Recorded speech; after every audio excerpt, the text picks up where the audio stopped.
I'm Megan with WTI, and having an end table that can function both as storage and a place where you can charge your devices is so convenient nowadays.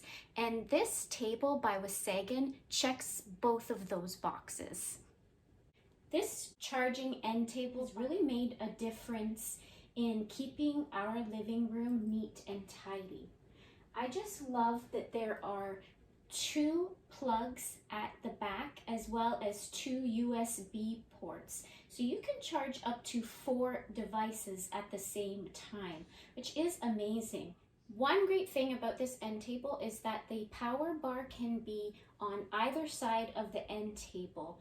That way you can keep it hidden no matter what side of the couch or bed you have the end table on.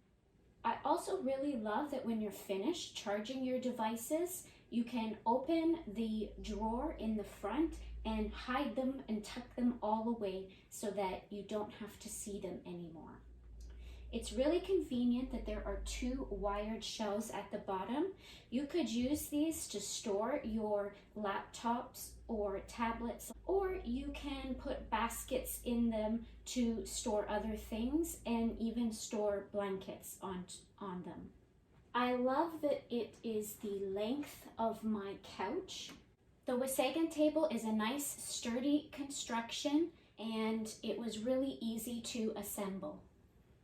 So if you're looking for a functional end table that can charge your devices, store everything out of sight, and is also aesthetically pleasing, then I would definitely check out this charging end table by WASAGUN. And that's my point of view.